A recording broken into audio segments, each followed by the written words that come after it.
എല്ലാവർക്കും നമസ്കാരം. Opportunities don't happen, you create them. It's me Lindo. Welcome back to trading milestone. നമുക്കറിയാം, കഴിഞ്ഞ ക്ലാസ്സിൽ നമ്മൾ ഡിസ്കസ് ചെയ്തു സപ്ലൈ ആൻഡ് ഡിമാൻഡ് സോണിനെ കുറിച്ചിട്ട് അല്ലേ. സ്മാർട്ട് മണി കൺസെപ്റ്റിലെ വളരെ ഇമ്പോർട്ടൻ്റ് ആയിട്ടുള്ള ഒരു കാര്യമാണ് സപ്ലൈ ആൻഡ് ഡിമാൻഡ് സോൺ. എന്താണ് സപ്ലൈ ആൻഡ് ഡിമാൻഡ് സോൺ എന്ന് എല്ലാവർക്കും മനസ്സിലായിട്ടുണ്ടല്ലോ അല്ലേ. അത് എങ്ങനെ കണ്ടെത്താം എന്നൊക്കെ നമ്മൾ കഴിഞ്ഞ ക്ലാസ്സിൽ ഡിസ്കസ് ചെയ്തു. അത് മനസ്സിലാകാത്തവരുണ്ടെങ്കിൽ ആ ഒരു വീഡിയോ കണ്ട ശേഷം വേണം ഈ ഒരു ക്ലാസ്സിലോട്ട് വരാനായിട്ട്. ഇത് അതിൻ്റെ ഒരു സെക്കൻഡ് പാർട്ടായിട്ടാണ് ചെയ്യുന്നത്. ഇന്ന് നമ്മൾ പറയാൻ പോകുന്നത് different type of supply and demand സോണിനെ കുറിച്ചിട്ടാണ്. ഏതൊക്കെ ടൈപ്പ് സപ്ലൈ ഡിമാൻഡ് സോൺ ഉണ്ടെന്ന് അറിഞ്ഞാൽ മാത്രമേ നമുക്ക് അത് ഉപയോഗിച്ചിട്ടുള്ള ട്രേഡിംഗ് മെത്തേഡിലേക്ക് കടക്കാനായിട്ട് സാധിക്കത്തുള്ളൂ അല്ലേ. അപ്പോൾ ഇത് വ്യക്തമായിട്ട് മനസ്സിലാക്കിയിട്ട് വേണം നമുക്ക് ഓർഡർ ബ്ലോക്കിലോട്ട് വരാനായിട്ട്. ഇതുവരെ എൻ്റെ ചാനൽ സബ്സ്ക്രൈബ് ചെയ്യാതെ കാണുന്നവരുണ്ടെങ്കിൽ ദയവായിട്ട് സബ്സ്ക്രൈബ് ചെയ്യുക.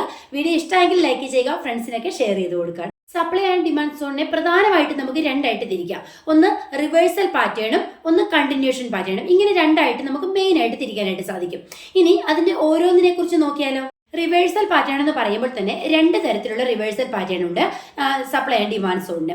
അതായത് റിവേഴ്സൽ എന്ന് പറഞ്ഞാൽ നമുക്കറിയാം ട്രെൻഡിന്റെ റിവേഴ്സൽ. അപ് ട്രെൻഡിലേക്ക് പോകുന്ന ഒരു മാർക്കറ്റ് ആണെങ്കിൽ അതെങ്ങനെ ഡൗൺ ട്രെൻഡിലേക്ക് വരുന്നു, അതുപോലെ തന്നെ ഡൗൺ ട്രെൻഡിൽ പോകുന്ന മാർക്കറ്റ് അപ് ട്രെൻഡിലേക്ക് വരുന്നു അല്ലേ. അതാണ് റിവേഴ്സൽ എന്നതുകൊണ്ട് ഉദ്ദേശിക്കുന്നത്. ഇനി അതിന്റെ ഒന്നാമത്തെ ഒരു ടൈപ്പാണ് DBR എന്ന് പറയും. ഡൗൺ ബേസ് റാലി എന്നതുകൊണ്ട് ഉദ്ദേശിക്കുന്നത് എന്താണെന്ന് വെച്ചാൽ ഒരു പൊട്ടൻഷ്യൽ റിവേഴ്സലാണ്. ഒരു ഡൗൺ ട്രെൻഡ് അപ് ട്രെൻഡിലേക്ക് മാറുന്ന ഒരു റിവേഴ്സലിനെയാണ് ഇവിടെ ഉദ്ദേശിക്കുന്നത്. അതായത് ചിത്രത്തിൽ കാണുന്നത് പോലെ ഒരു ഡൗൺ ട്രെൻഡ് സംഭവിക്കുന്നു. ഒരു ഡൗൺ ട്രെൻഡിന് ശേഷം അവിടെ ഒരു ബേസ് രൂപപ്പെടുകയാണ്. അവിടെ കൂടുതൽ ബയേഴ്സ് അട്രാക്ട് ചെയ്യുകയും അവിടെ ഒരു കൺസോൾട്ടേഷൻ സംഭവിക്കുകയും അങ്ങനെ അതൊരു ഡിമാൻഡ് സോണായിട്ട് ആക്ട് ചെയ്യുകയും ചെയ്യുന്ന ഒരു ബേസ് അവിടെ രൂപപ്പെടുന്നു. ചിത്രത്തിൽ കാണാം. അതിനുശേഷം പ്രൈസ് അപ്വാർഡിലേക്ക് മൂവ് ചെയ്യുന്നതിനെയാണ് ഈ ഡൗൺ ബേസ് റാലി എന്നതുകൊണ്ട് ഉദ്ദേശിക്കുന്നത്. അപ്പോൾ ഈ പ്രൈസ് അപ്വാർഡിലേക്ക് നേരെ മൂവ് ചെയ്യുകയാണോ? അല്ല. നമ്മൾ ചിത്രത്തിൽ കാണാം അവിടെ ഒരു ചെറിയ പുൾ ബാക്ക് എടുത്തിട്ടുണ്ട്. അപ്പോൾ ചിലപ്പോൾ ഈ സ്മോൾ പുൾ ബാക്കുകൾ നമ്മളെ വളരെയധികം തെറ്റിദ്ധരിപ്പിക്കാനുള്ള സാധ്യതയുണ്ട്. അതുകൊണ്ട് നമ്മൾ എപ്പോഴും വെയിറ്റ് ചെയ്യുക. ആ ഒരു പുൾ ബാക്കിന് ശേഷം മാത്രമേ നമുക്ക് എൻട്രി എടുക്കാനുള്ള ഒരു അധികാരമുള്ളൂ. മനസ്സിലായോ? എന്താണെന്ന് വെച്ചാൽ നമ്മൾ ആദ്യം ചാടി ഒരു എൻട്രി അവിടെ എടുക്കുകയാണ്. അവിടെ ഒരു ഡൗൺ റാലി വന്നു. അതിനുശേഷം അവിടെ ഒരു കൺസോൾട്ടേഷൻ ബേസ് നമുക്ക് കിട്ടി, ഒരു ഡിമാൻഡ് സോൺ അവിടെ കിട്ടിയെന്ന് വെച്ചിട്ട് നമുക്ക് അവിടെ നിന്ന് എൻട്രി എടുക്കാനായിട്ട് സാധിക്കത്തില്ല. എന്താണെന്ന് വെച്ചാൽ അവിടെ ഒരു പുൾ ബാക്ക്, ഓൾമോസ്റ്റ് എല്ലാ മാർക്കറ്റിലും തന്നെ അവിടെ ഒരു പുൾ ബാക്കിന് ശേഷമായിരിക്കും ഒരു ട്രെൻഡ് കണ്ടിന്യൂഷൻ അല്ലെങ്കിൽ ഒരു ട്രെൻഡ് റിവേഴ്സൽ നടക്കാൻ പോകുന്നത്. അതുകൊണ്ട് തന്നെ ആ പുൾ ബാക്ക് കറക്റ്റ് ആണോ, അതൊരു ഫേക്ക് പുൾ ബാക്ക് ആണോ എന്ന് അണ്ടർസ്റ്റാൻഡ് ചെയ്തതിന് ശേഷം മാത്രം ആ പുൾ ബാക്കിന് ശേഷം ആ ഒരു ട്രെൻഡ് എങ്ങോട്ടാണോ പോകുന്നത് നോക്കിയിട്ട് വേണം നമ്മളവിടെ എൻട്രി എടുക്കാനായിട്ട്. അടുത്ത ഒരു റിവേഴ്സൽ പാറ്റേൺ ആണ് റാലി ബേസ്ഡ് റോപ്പ് എന്ന് പറയും, RBR എന്ന് പറയും. അതായത് നമ്മൾ ഫസ്റ്റ് പറഞ്ഞതിന്റെ നേരെ ഓപ്പോസിറ്റ് ആണ്. അതായത് അപ്വേർഡിലേക്ക് പോകുന്ന ഒരു മാർക്കറ്റ് ആണെന്ന് വിചാരിക്കുക. അതൊരു സ്പെഷ്യൽ പോയിന്റിൽ എത്തുമ്പോൾ, അതായത് ഒരു സപ്ലൈ സോണിൽ എത്തുമ്പോൾ അവിടെ വളരെയധികം സെല്ലേഴ്സ് ആക്റ്റീവ് ആവുകയും അവിടെ സെല്ലിങ് കൂടുതലായിട്ട് നടക്കുകയും ചെയ്യുന്നു. അപ്പം മുകളിലേക്ക് പ്രൈസ് പോയിട്ട് പ്രൈസ് ഒരു ഹൈ ലെവലിൽ എത്തുമ്പോൾ സെല്ലിങ് നടക്കുന്നു. സെല്ലിങ് നടക്കുമ്പോൾ സ്വാഭാവികമായിട്ടും അവിടെ എന്ത് സംഭവിക്കും? പ്രൈസിന് റിവേഴ്സൽ ഉണ്ടാകുന്നല്ലേ. സെല്ല് ചെയ്യുമ്പോഴേക്കും മാർക്കറ്റ് അവിടുന്ന് ഡൗൺ വേർഡിലേക്ക് മൂവ് ചെയ്യുന്നു. അങ്ങനെ ആ ഡൗൺ വേർഡിലേക്ക് മൂവ് ചെയ്യുന്ന ആ ഒരു മെത്തേഡിനെയാണ് റാലി ബേസ്ഡ് റോപ്പ് എന്നതുകൊണ്ട് ഉദ്ദേശിക്കുന്നത്. അപ്പൊ ഈ ഒരു ചെറിയൊരു കൺസോൾട്ടേഷന് ശേഷമാണല്ലോ ഈ ഡൗൺ വേർഡ് റാലി അവിടെ സംഭവിക്കുന്നത്. ആ ഒരു നടക്കുന്ന കൺസോൾട്ടേഷൻ ബേസിനെ നമ്മൾ എന്തു പറയും? അതാണ് നമ്മൾ സപ്ലൈ സോണായിട്ട് ഇവിടെ പ്രവർത്തിക്കുന്നത് അല്ലേ. ഇവിടെയും നമ്മൾ ശ്രദ്ധിക്കേണ്ട കാര്യം എന്ന് വെച്ചാൽ പുൾ ബാക്കുകളാണ്. ഈ ഡൗൺ ബേസ്ഡ് റാലിയിലും സംഭവിക്കുന്നതും പുൾ ബാക്ക് തന്നെയാണ്. പുൾ ബാക്ക് കണ്ട് അണ്ടർസ്റ്റാൻഡ് ചെയ്തതിന് ശേഷം മാത്രം നമ്മൾ വെയിറ്റ് ചെയ്തിട്ട് വേണം അവിടെ നിന്നൊക്കെ നമുക്ക് ട്രേഡ് എടുക്കാനായിട്ട്. അടുത്തായിട്ട് പറയുന്നത് കണ്ടിന്യൂഷൻ പാറ്റേൺസിനെ കുറിച്ചിട്ടാണ്. നമ്മൾ രണ്ട് തരം പാറ്റേൺ ആണല്ലോ പറഞ്ഞത്. അതായത് സപ്ലൈ ഡിമാൻഡ് സോണിന്റെ ടൈപ്പുകളാണ് പറയുന്നത്. അതിനൊന്ന് റിവേഴ്സൽ പാറ്റേൺ ഉണ്ട്, രണ്ട് കണ്ടിന്യൂഷൻ പാറ്റേൺ ഉണ്ട്. റിവേഴ്സൽ പാറ്റേണിൽ രണ്ട് ടൈപ്പ് ഞാൻ പറഞ്ഞു അല്ലേ. ഒന്ന് ഡൗൺ വേർഡിലേക്ക് വരുന്നു, അത് വീണ്ടും ഒരു കൺസോൾട്ടേറ്റ് ചെയ്തിട്ട് അപ്വേർഡിലേക്ക് റിവേഴ്സ് ചെയ്യുന്നു. അതുപോലെ തന്നെ അപ്വേർഡ് മൂവ്മെന്റ് നടത്തുന്നു, അവിടെ കൺസോൾട്ടേഷൻ കഴിഞ്ഞ ശേഷം ഡൗൺ വേർഡിലേക്ക് വരുന്നു. അങ്ങനെ രണ്ടെണ്ണം നമ്മൾ പറഞ്ഞു. ഇനി അടുത്തത് നമ്മൾ പറയാൻ പോകുന്നത് കണ്ടിന്യൂഷൻ പാറ്റേണിനെ കുറിച്ചിട്ടാണ്. ഇത് രണ്ട് ടൈപ്പായിട്ട് തിരിക്കാം. ഒന്ന് DBD എന്ന് പറയും, അതായത് ഡ്രോപ്പ് ബേസ്ഡ് ഡ്രോപ്പ് എന്ന് പറയും. അതായത് ഡൗൺ ട്രെൻഡ് കൺസോൾട്ടേഷൻ. അതായത് ഡൗൺ ട്രെൻഡിലേക്ക് വരുന്ന ഒരു മാർക്കറ്റ് അവിടെ ഒരു കൺസോൾട്ടേഷൻ ചെയ്തതിന് ശേഷം വീണ്ടും ആ പാറ്റേൺ തന്നെ കണ്ടിന്യൂ ചെയ്യുന്ന ഒരു രീതി, അതാണ് കണ്ടിന്യൂഷൻ പാറ്റേൺ എന്ന് പറഞ്ഞല്ലോ ഞാൻ ആദ്യമായിട്ട്. അപ്പോൾ ഇവിടെ എന്താ സംഭവിക്കുന്നത്? ഡൗൺ ട്രെൻഡിലേക്ക് വരുന്നു, അതായത് ഒരു സെല്ലിങ്ങിന് ശേഷമായിരിക്കുമല്ലോ മാർക്കറ്റ് ഡൗൺ വേർഡ്സിലേക്ക് മൂവ്മെന്റ് നടത്തുന്നത്. അപ്പോൾ വളരെയധികം സെല്ലേഴ്സ് ആക്റ്റീവ് ആയ ഒരു പ്ലേസിൽ നിന്നും ഡൗൺ വേർഡ് റാലി നടത്തുന്നു, അവിടെ വീണ്ടും ഒരു കൺസോൾട്ടേഷൻ നടക്കുന്നു അല്ലെ. പക്ഷേ വേണ്ടത്ര ബയേഴ്സ് എൻട്രി വരാതിരിക്കുന്നു. അവിടെ ഒരുപാട് ബയേഴ്സ് അട്രാക്ട് ചെയ്യുന്ന ഒരു ഏരിയ അല്ല അത്. മേ ബി പ്രൈസിന്റെ ഒരു പ്രൈസ് വളരെ കൂടുതലായതുകൊണ്ടായിരിക്കാം അല്ലേ. അപ്പോൾ അവിടെ ബയേഴ്സ് കൂടുതലായിട്ട് വരാത്തത് കൊണ്ട് തന്നെ അവിടെ വീണ്ടും സെല്ലേഴ്സ് തന്നെ ആക്റ്റീവ് ആവുകയും അവിടുന്ന് വീണ്ടും ഡൗൺവേർഡ് റാലി സംഭവിക്കുകയും ചെയ്യുന്നു. പക്ഷേ ശ്രദ്ധിക്കുക, ഈ ഡൗൺവേർഡ് റാലിക്ക് ശേഷം നമ്മളെ തെറ്റിദ്ധരിപ്പിക്കാനായിട്ട് ഒരു ചാൻസ് ഉണ്ട്. അവിടെ ഒരു പുൾ ബാക്കിനുള്ള സാധ്യതയുണ്ട്. അവിടെ മിക്കവാറും മാർക്കറ്റ് ഒരു പുൾ ബാക്ക് എടുത്ത് അപ്പം നമ്മൾ വിചാരിക്കും എന്താണ്, മാർക്കറ്റ് റിവേഴ്സിലേക്ക് പോവുകയാണല്ലോ എന്ന് നമ്മൾ വിചാരിക്കുകയും അവിടുന്ന് ട്രേഡ് എടുക്കുകയും അങ്ങനെ അബദ്ധം പറ്റി പോവുകയും ചെയ്യുന്ന ഒരു സ്ഥിതി നമ്മൾ കാണുന്നുണ്ട്. അതുകൊണ്ട് തന്നെ അവിടെയും നമ്മൾ പുൾ ബാക്ക് നോക്കുക. ഇത് ഡൗൺ റാലി ആണോ എന്ന് തിരിച്ചറിഞ്ഞതിന് ശേഷം മാത്രം പുൾ ബാക്കിന് ശേഷം എൻട്രി എടുക്കാനായിട്ടാണ് ഇവിടെയും നമ്മൾ ശ്രദ്ധിക്കേണ്ടത്. അടുത്തതാണ് RBR, റാലി ബേസ്ഡ് റാലി. നമ്മൾ ആദ്യം പറഞ്ഞതിന്റെ നേരെ ഓപ്പോസിറ്റ് ആണ് RBR എന്ന് പറയുന്നത്. അപ് ട്രെൻഡിലേക്ക് പോകുന്ന ഒരു മാർക്കറ്റ് ഒരു കൺസോൾട്ടേഷൻ എടുക്കുന്നു, വീണ്ടും ട്രെൻഡ് കണ്ടിന്യൂ ചെയ്യുന്നു. അപ് ട്രെൻഡിലേക്ക് പോകുക എന്ന് പറഞ്ഞാൽ നമുക്കറിയാം, പ്രൈസിന്റെ വില കുറഞ്ഞ രീതിയിൽ എടുത്തു, വീണ്ടും അപ് ട്രെൻഡിലേക്ക് വന്നു, ഒരു നിശ്ചിത പ്രൈസിലെത്തി, കുറെ പേര് സെൽ ഔട്ട് ചെയ്തു അല്ലേ. അതിനുശേഷം വീണ്ടും മാർക്കറ്റ് മുകളിലോട്ട് തന്നെയാണ് പോകുന്നത്. എന്തുകൊണ്ടാണ്? അവിടെ വീണ്ടും ബയേഴ്സ് ആക്റ്റീവായി, കൂടുതൽ അഗ്രസീവ് ആയിട്ടുള്ള ബയേഴ്സ് അവിടെ എൻ്റർ ആവുകയും അവർ വീണ്ടും ബൈ ചെയ്യുകയും അതിന് ഫലമായിട്ട് മാർക്കറ്റ് മുകളിലോട്ട് പോവുകയും ചെയ്യുന്നു. അപ്പോൾ ആ ഒരു സമയത്ത് നമുക്കൊരു പുൾ ബാക്ക് സംഭവിക്കാനുള്ള ചാൻസ് ഉണ്ട്. അപ്പോൾ ഈ അപ് ട്രെൻഡിലേക്ക് വന്നു, ഒരു കൺസോൾട്ടേഷൻ നടക്കുന്നു, അതിനുശേഷം താഴേക്ക് ഒരു ചെറിയൊരു പുൾ ബാക്ക് എടുത്തിട്ടായിരിക്കാം മാർക്കറ്റ് മുകളിലേക്ക് പോകുന്നത്. നമ്മുടെ ട്രേഡിംഗ് ലൈഫിൽ ഒന്ന് ചിന്തിച്ച് നോക്കൂ, ഈ പുൾ ബാക്ക് തെറ്റിദ്ധരിക്കപ്പെട്ട് നമ്മൾ ഒരുപാട് പ്രാവശ്യം ട്രേഡ് എടുത്തിട്ടില്ലേ? അതായത് നല്ലൊരു അപ് ട്രെൻഡ് ആയിരിക്കും വരുന്നത് അല്ലേ. നല്ലൊരു അപ് ട്രെൻഡിന് ശേഷം അവിടെ ഒരു സപ്ലൈ സോൺ ആയിട്ട് ആക്ട് ചെയ്യുന്നു.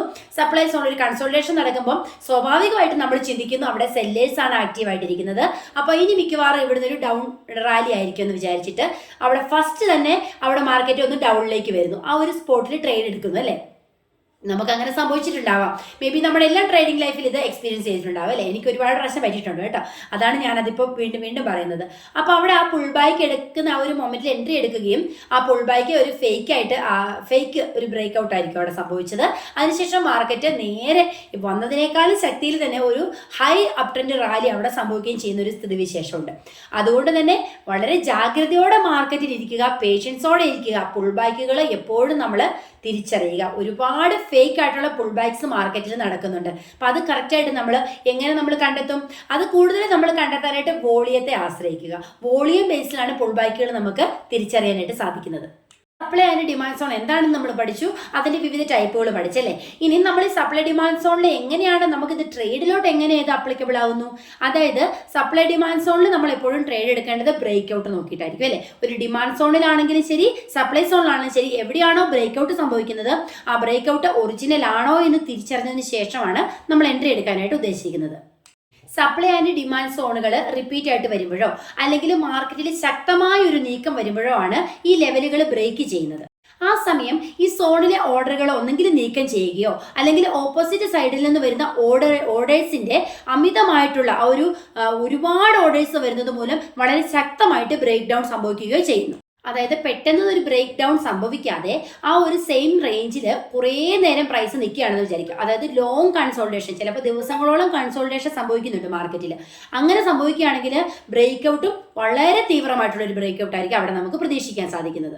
അതുപോലെയാണ് വോളിയം കുറയുമ്പോഴും ബ്രേക്ക് ഔട്ട് സംഭവിക്കുന്നുണ്ട് അല്ലേ. വോളിയം കൂടുമ്പോഴും ബ്രേക്ക് ഔട്ട് സംഭവിക്കും, വോളിയം കുറയുമ്പോഴും ബ്രേക്ക് ഔട്ട് സംഭവിക്കും. അത് നമ്മൾ എങ്ങനെയാണ് ഏത് ബ്രേക്ക് ഔട്ട് ആണെന്ന് കണ്ടെത്താനായിട്ട് നമ്മൾ വോളിയത്തെ ആശ്രയിക്കുക.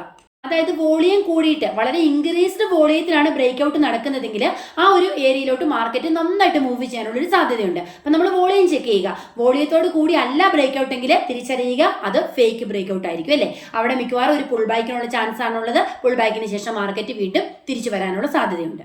ഈ ഒരു കൺസെപ്റ്റിൽ എങ്ങനെയാണ് ട്രേഡ് ചെയ്യേണ്ടത് മനസ്സിലായില്ലേ? ഇത്രേ ഉള്ളൂ. റിവേഴ്സൽ ട്രേഡിങ്ങിലായാലും ശരി, കണ്ടിന്യൂഷൻ ട്രേഡിങ്ങിലായാലും ശരി, കറക്റ്റായിട്ട് വോളിയം ബേസിൽ നോക്കുക, ബ്രേക്ക് ഔട്ട് നോക്കിയിട്ട് സെലക്ട് ചെയ്യുക. മൊമെന്റം വളരെ യൂസ്ഫുൾ ആണ് ഈ ഒരു ഏരിയയിൽ. മൊമെന്റം കൂടെ ഉപയോഗിക്കുകയാണെങ്കിൽ നമുക്ക് കുറെ കൂടി ആക്യുറബിൾ ആയിട്ടുള്ള ഒരു റിസൾട്ടിന് സാധ്യതയുണ്ട്. ഇനി പ്രധാനപ്പെട്ട ഒരു കാര്യമാണ് സപ്പോർട്ട് ആൻഡ് റെസിസ്റ്റൻസ്. ഈ സപ്പോർട്ട് ആൻഡ് റെസിസ്റ്റൻസിന്റെ കൂടെയോ അല്ലെങ്കിൽ അതിന്റെ അടുത്തായിട്ടോ ആണ് നമ്മൾ ഈ സപ്ലൈ ഡിമാൻഡ് സോണുകൾ കാണുന്നതെങ്കിൽ നമുക്ക് കുറച്ചുകൂടി നല്ല ഡിസിഷൻസ് എടുക്കാനായിട്ട് അവിടെ സാധിക്കും. അതായത് ഇവിടെ നമ്മൾ എടുക്കുന്ന തീരുമാനങ്ങൾ കുറച്ചുകൂടി ക്ലിയർ പിക്ചർ, മാർക്കറ്റിനെ കുറിച്ചുള്ള കുറച്ചുകൂടി ഒരു ക്ലിയർ പിക്ചർ നമുക്ക് കിട്ടാനായിട്ട് സാധിക്കും. സപ്ലൈ ആൻഡ് ഡിമാൻഡ് സോണ് നമ്മൾ സപ്പോർട്ട് ആൻഡ് റെസിസ്റ്റൻസിന്റെ അടുത്തായിട്ടാണ് കാണുന്നതെങ്കിൽ. കാരണം നമ്മൾ എടുക്കുന്ന തീരുമാനങ്ങൾ കുറെ കൂടെ ആക്യുറസി കൂടുതലായിരിക്കും. എന്താണെന്ന് വെച്ചാൽ അവിടെ ബ്രേക്ക് ഡൗൺസ് ആണെങ്കിലും ശരി, അതുപോലെ തന്നെ പുൾ ബാക്സ് ആണെങ്കിലും ശരി, എല്ലാം കുറച്ചുകൂടി ഒരു ക്ലാരിറ്റി ഉണ്ടാവും. കാരണം അവിടെ തന്നെയാണല്ലോ സപ്പോർട്ട് ആൻഡ് റെസിസ്റ്റൻസ് ആക്ട് ചെയ്യുന്നത്. മിക്കവാറും സപ്പോർട്ട് റെസിസ്റ്റൻസിലുള്ള ട്രേഡ് നമുക്കൊരു ട്രാപ്പായിട്ട് മാറുമ്പോൾ ഈ സപ്ലൈ ആൻഡ് ഡിമാൻഡ് സോണിൽ ട്രേഡ് എടുക്കാൻ നമുക്ക് നല്ലൊരു പ്രോഫിറ്റ് കിട്ടാനുള്ള ഒരു ചാൻസ് ഉണ്ട്. റിസ്ക് മാനേജ്മെന്റ് ഇവിടെ വളരെയധികം ശ്രദ്ധിക്കണം. അതുപോലെ സ്റ്റോപ്പ് ലോസ് എന്ന് പറയുന്നത് വളരെ കറക്റ്റ് ആയിട്ട് നമ്മൾ ചെയ്യേണ്ട ഒരു കാര്യമാണ്. നമ്മൾ ഇവിടെ ട്രേഡ് ചെയ്യുമ്പോൾ ഈ ഒരു സോണിന്റെ പുറത്ത് നമുക്ക് സ്റ്റോപ്പ് ലോസ് സെറ്റ് ചെയ്യാവുന്നതാണ് കേട്ടോ. സപ്ലൈ സോണിൽ ഡിമാൻഡ് സോണിന്റെയും പുറത്തായിട്ട്, അതായത് ഓപ്പോസിറ്റ് സൈഡിലേക്ക് നമ്മൾ ട്രേഡ് എടുക്കുമ്പോൾ അതിന്റെ വെളിയിലായിട്ട് ഒരു കറക്റ്റ് ആയിട്ടുള്ള സ്റ്റോപ്പ് ലോസ് സെറ്റ് ചെയ്യുക. എപ്പോഴും ഓർക്കുക, നമ്മൾ ഏതൊരു ട്രേഡ് എടുത്താലും സ്റ്റോപ്പ് ലോസ് സെറ്റ് ചെയ്യേണ്ടത് വളരെ വളരെ അർജന്റ് ആയിട്ടുള്ള കാര്യമാണ്. അത്രയ്ക്ക് ഇമ്പോർട്ടൻ്റ് ആണ് സ്റ്റോപ്പ് ലോസ് സെറ്റ് ചെയ്യുക എന്നുള്ളത്. കാരണം നമുക്ക് പ്രഡിക്റ്റബിൾ അല്ല. നമ്മൾ ഇങ്ങനെയൊക്കെ പലതരം സൂചകങ്ങളുടെ ബേസിൽ നമ്മൾ മാർക്കറ്റിനെ അനലൈസ് ചെയ്യുന്നുണ്ടെങ്കിലും മാർക്കറ്റ് ഒരിക്കലും പ്രഡിക്റ്റബിൾ അല്ല, അല്ലേ? അതുകൊണ്ട് തന്നെ നമ്മൾ ചിലപ്പോൾ പെട്ടെന്നൊരു റാലി വരുന്നതായിട്ട് നമുക്ക് കാണാനായിട്ട് സാധിക്കും. നമ്മൾ പലരും എക്സ്പീരിയൻസ് ചെയ്തിട്ടുണ്ടാവും. എനിക്ക് സംഭവിച്ചിട്ടുള്ളത് കൊണ്ടാണ് ഞാനിത് വീണ്ടും പറയുന്നത്. ചിലപ്പോൾ നമുക്ക് വളരെ ക്ലിയർ ആയിട്ടുള്ള ഒരു ഡയറക്ഷനിലോട്ട് മാർക്കറ്റ് മൂവ് ചെയ്യുന്നുള്ള ഒരു ബേസിലായിരിക്കും നമ്മൾ എൻട്രി എടുക്കുന്നത്, അല്ലേ? അവിടെ എൻട്രി എടുക്കുമ്പോൾ നമ്മൾ ചിലപ്പോൾ സ്റ്റോപ്പ് ലോസ് സെറ്റ് ചെയ്യുന്നില്ല. എന്തുകൊണ്ടാണ്? നമ്മൾ വെയിറ്റ് ചെയ്യുകയാണല്ലോ, പ്രോഫിറ്റ് എത്തുന്നവരെ വെയിറ്റ് ചെയ്യുകയാണല്ലോ. അപ്പം നമുക്ക് ആ സ്പോട്ടിൽ സ്ക്വയർ ഓഫ് ചെയ്യാലോ എന്നുള്ള ബേസിൽ നമ്മൾ ഇരിക്കുകയും, അപ്പോൾ വളരെ ശക്തമായിട്ടുള്ള ഒന്നെങ്കിൽ ബൈയിങ് പ്രഷറോ അല്ലെങ്കിൽ സെല്ലിംഗ് പ്രഷറോ പെട്ടെന്നുള്ള എൻട്രിയിൽ ഈ സ്മാർട്ട് മണി കൺസെപ്റ്റിൽ പെട്ടെന്ന് അങ്ങനെ സംഭവിക്കുന്നുണ്ട്. പെട്ടെന്ന് ഒരു റാലി വരികയും അതുപോലെ വളരെ മൂവിങ് ക്യാൻഡിൽസ് പ്രത്യക്ഷപ്പെടുകയും മാർക്കറ്റ് ഏതെങ്കിലും ഒരു ദിശയിലേക്ക് കുറേ നേരം മൂവ് ചെയ്യുകയും ചെയ്യുന്ന ഒരു സ്ഥിതിയുണ്ട്. അപ്പം നമുക്ക് പെട്ടെന്ന് നമ്മൾ പാനിക്കാവും. അതുകൊണ്ട് നമുക്ക് സ്റ്റോപ്പ് ലോസ് സെറ്റ് ചെയ്യാനുള്ള ഒരു ചാൻസ് അപ്പോൾ അവിടെ ഇടയ്ക്ക് വരുന്നില്ല. നമ്മൾ ഓൾറെഡി ട്രേഡ് എടുത്തല്ലോ. അതുകൊണ്ടാണ് ശ്രദ്ധിക്കുക, ഏതൊരു ട്രേഡ് എടുക്കാനും, ചെറിയ ട്രേഡ് ആയിക്കോട്ടെ വലിയ ട്രേഡ് ആയിക്കോട്ടെ ലോങ് ടൈം ആയിക്കോട്ടെ, നമ്മൾ സ്റ്റോപ്പ് ലോസ് സെറ്റ് ചെയ്യുക എന്നുള്ളത് വളരെ വളരെ ഇമ്പോർട്ടൻ്റ് ആയിട്ട് ശ്രദ്ധിക്കണം. സപ്ലൈ ആൻഡ് ഡിമാൻഡ് സോണുകൾ കറക്റ്റായിട്ട് ഐഡന്റിഫൈ ചെയ്യുകയും അവിടെ ട്രേഡ് എടുക്കുകയും ചെയ്താൽ നമുക്ക് വളരെ നല്ലൊരു പ്രോഫിറ്റ്, റിസ്ക് മാനേജ്മെന്റിന്റെ ബേസിൽ വളരെ നല്ലൊരു പ്രോഫിറ്റ് ഏൺ ചെയ്യാനായിട്ട് സാധിക്കും. സപ്ലൈ ആൻഡ് ഡിമാൻഡ് സോണിൽ ഈ ഒരു കൺസെപ്റ്റ് തന്നെ നമ്മുടെ ട്രേഡിങ്ങിനെ വളരെയധികം മുമ്പോട്ട് കൊണ്ടുപോകാനായിട്ട് നമ്മളെ സഹായിക്കുന്ന ഒരു കാര്യമാണ് സ്മാർട്ട് മണി കൺസെപ്റ്റിൽ. അതുപോലെ തന്നെയാണ് ഓർഡർ ബ്ലോക്കിലേക്ക് വരുമ്പോൾ. അടുത്ത ഒരു വീഡിയോയിൽ ഓർഡർ ബ്ലോക്കിന്റെ ക്ലാസ്സുകളിലോട്ട് നമുക്ക് കിടക്കാം. അതൊരു 4-5 വീഡിയോ ആയിട്ട് ചെയ്യാനായിട്ടുള്ളതുകൊണ്ട് ഓർഡർ ബ്ലോക്ക് വളരെ ചെറിയ പാർട്ടായിട്ട് ചെയ്താൽ മാത്രമേ അത് നിങ്ങൾക്ക് അതുകൊണ്ട് മനസ്സിലാകാനും അത് ഉപയോഗിച്ചിട്ട് ട്രേഡ് എടുക്കാനും സാധിക്കത്തുള്ളൂ. അപ്പോൾ അടുത്ത വീഡിയോയിൽ ഓർഡർ ബ്ലോക്കിനെ കുറിച്ച് ഞാൻ ഈ ഒരു പ്ലേലിസ്റ്റിൽ ഉൾപ്പെടുത്തുന്നതാണ്. വീഡിയോ ഇഷ്ടമായെങ്കിൽ കമൻറ്റ് ചെയ്യുക, ലൈക്ക് ചെയ്യുക, വീഡിയോ കാണുന്നവര് സബ്സ്ക്രൈബ് ചെയ്യുക. അടുത്ത ദിവസം പുതിയൊരു ക്ലാസ്സിൽ പുതിയൊരു വീഡിയോയുമായിട്ട് വീണ്ടും കാണാം. അതുവരേക്കും ബൈ ബൈ.